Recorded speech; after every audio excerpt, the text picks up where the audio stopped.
everyone, welcome back to my channel. The title of this video should pretty much tell you exactly what I'm going to share with you guys today, and that is magnetic bookmarks. Magnetic bookmarks are the bomb. They are so awesome, but I've yet to see magnetic bookmarks in the store that I actually like that are geared more towards my aesthetic. So I went ahead and decided I was going to make them myself. So I have a few that I made that I'm ready to show you guys today. I'm just using Hunting Prince Dracula as my model book today because I really want to read it and it looks absolutely beautiful. So you guys get to look at that. Look at it. Okay. I don't remember which ones I actually filmed making because I did film it quite a while ago. I'm not sure. Maybe I did film this one or maybe the cross one. Either way, you can watch me make these bookmarks.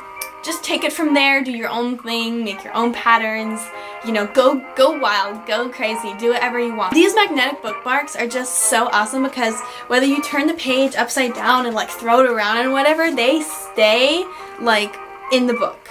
So I could like do this, like shake it, I could drop it on the floor and they won't fall out.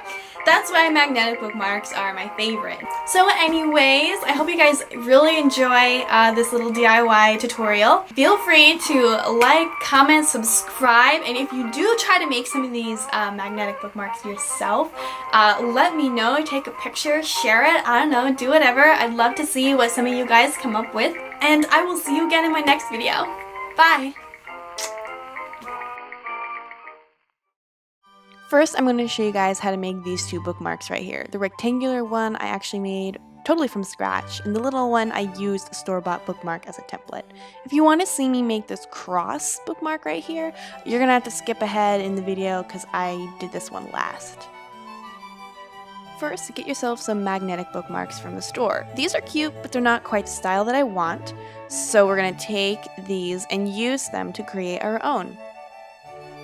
Get yourself some magnetic sheets. You want to get some pretty big ones if you are going to be making a lot of bookmarks. Get yourself some really nice looking paper, whatever you love. Some glue, some tape. You're going to want like glitter, some paint pens, markers, pencils, even just regular paint, ink, whatever is your style, just go for it. I even use nail polish. First thing I did was I took some fancy paper, turned it over so the blank side is facing upwards. Don't forget to put a hard surface underneath you, by the way. Trace the bookmark that you want to use.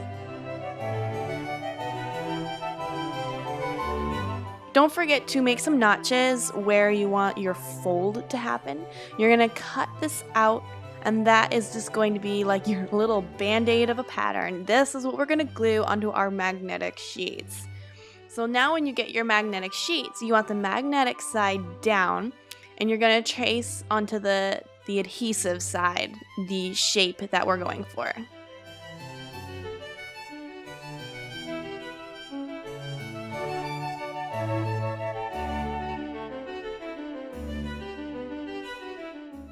And voila, you have your magnetic piece and your pattern piece. And they both look pretty good next to each other. Next, I'm going to snip my magnetic piece in half, and I'm actually going to snip off another little sliver so that there's room for a fold. Lay them on top of each other. And then what we're going to do next is make sure it sticks really nice to itself, and then we're going to see how it looks with the pattern. Now, as you can see, there's still a little bit more magnet that sticks out. Since the paper really is folding over, there's actually not enough paper to cover the magnet. So to fix this, I'm just going to trim away a little bit of the magnet in the back, and that should do the trick. This next step is pretty fun. We actually get to attach our magnets to the paper. So you want to be careful when doing this because I find that once the magnet sticks to the paper, it doesn't come off too easily. Once it's on there, it's on there. Now already we are looking pretty darn fantastic. You might notice that some of the edges might peek out a little bit of magnet or a little paper, just, little imperfections. If you're a perfectionist, you might want to trim it away and just make it a little more extra perfect. And there you have it. Now, to be honest, you can probably just take the original bookmark we bought from the store and just paint it or put stickers on it, but I find that this is a lot more fun, a little more customizable. Now, I decided to put nail polish on this because not only is it sparkly, but it dries like a clear plastic kind of feeling, so it makes it more durable, more easier to grab. And it just overall gives it a nicer look, a little more sleek, maybe a little bit more of a higher quality than it actually is. So while that dries, I'm actually going to get started on the next bookmark. Now for this one, I just freehanded it. I didn't bother using a template or anything to give me any ideas. I just wanted to freehand something to see just what happens.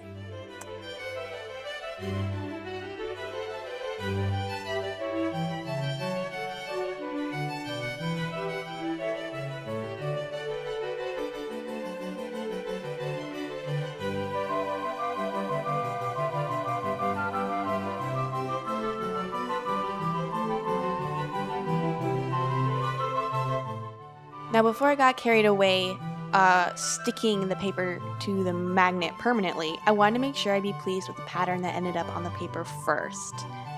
So I used a white paint marker to draw. And ta-da! Not too bad. Now I just had to do it to the other side. Now, I was copying a picture off the internet of a spider web. If you're not very good at freehanding, you can use a stencil, stickers. You don't even have to use a marker. If you have a lighter color paper, you can use pencil, and then it's easier to erase if you make a mistake. So don't worry, whatever you end up doing, I'm sure will still look amazing.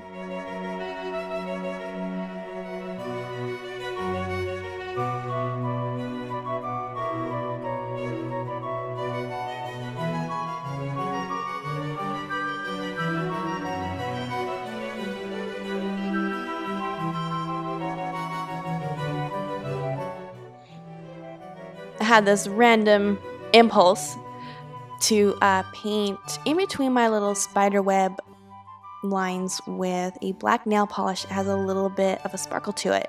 I actually found that the brush that came with the nail polish was too thick, too fat, so I went and grabbed a watercolor paintbrush, a real thin, pointy one, and I'm just gonna dip that into my nail polish. That way it'll make it so much easier to apply, and I'm not gonna ruin my white lines made by the paint marker.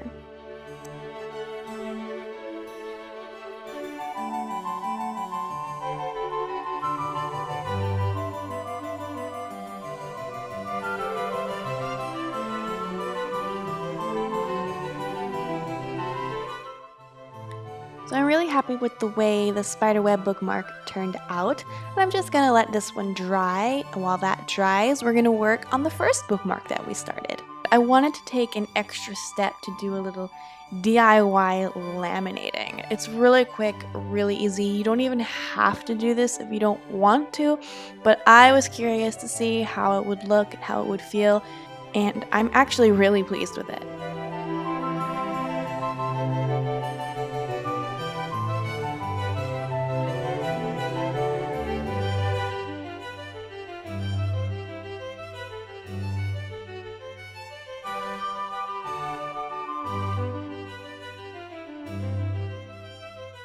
Now I'm feeling like this is done. This has actually been one of my most favorite bookmarks to use, and I'm making more with different types of paper, different ways of coloring it, making it my own. So yeah, there you have it. Now next for this one, I decided to seal it first before I put the magnet on there, which is a really good idea, and I should have taken advantage of that and actually wrapped the tape around the underside of my paper. But I didn't think about it, and I cut it just the way I did the other one and then put the magnet underneath. But oh well, future notes for next time. Next up, my husband actually asked for me to make this cross bookmark, which is why I used gray paper. But the technique I used for this one's a bit different than the others because I started by putting both magnet sheets together, making sure they stick really well and that they like each other, because if the two sides don't like each other, the magnets aren't going to stick and your bookmark's going to be a huge fail. So here I am tracing out my design, and in this case it's the cross.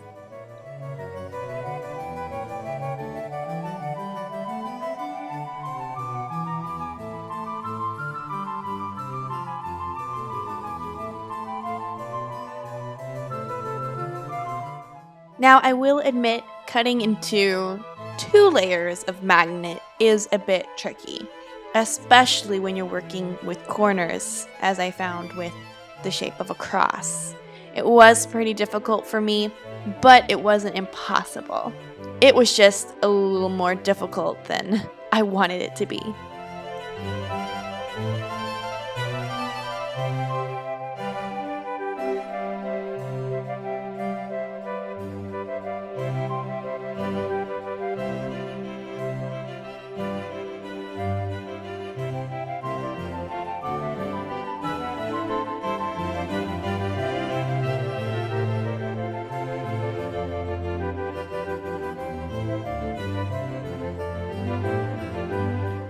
So similar to the idea of when I cut the magnets, I want to get 2 perfect pieces of paper at the same time. So I'm going to fold my paper over itself with the pattern facing inside and the crease being at the top of the cross.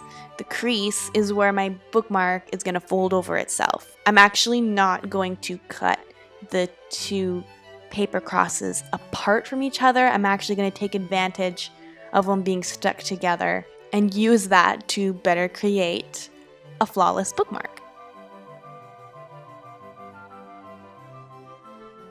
So here I'm actually checking to make sure that everything lines up fairly well. I want to make sure that I'm happy with my edges, my angles, my cuts, and I'm going to trim away anything I don't like and make it a little bit closer to being perfect, because perfectionism.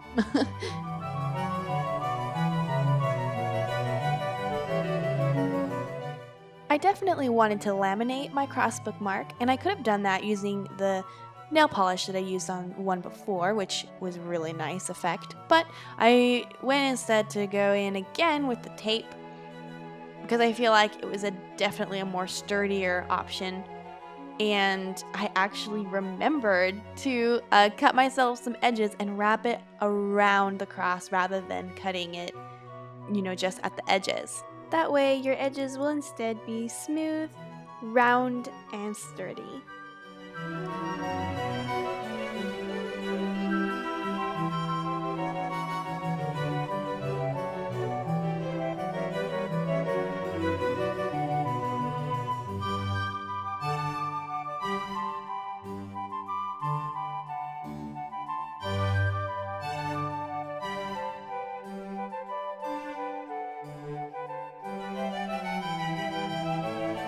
After I finished laminating my paper and tape, I'm going to check again and make sure I like how it looks with the magnet underneath it.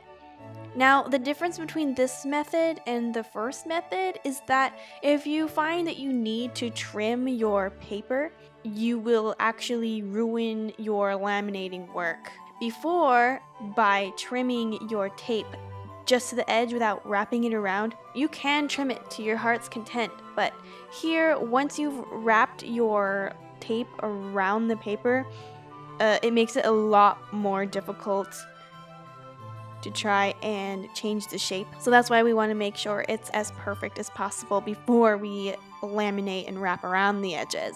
So it's up to you how you want to do it. This is my favorite way to make magnetic bookmarks, and I will keep making more, and they make perfect gifts, just in case you're wondering. And there we have it. Thank you guys so much for watching, and I will see you again in my next video.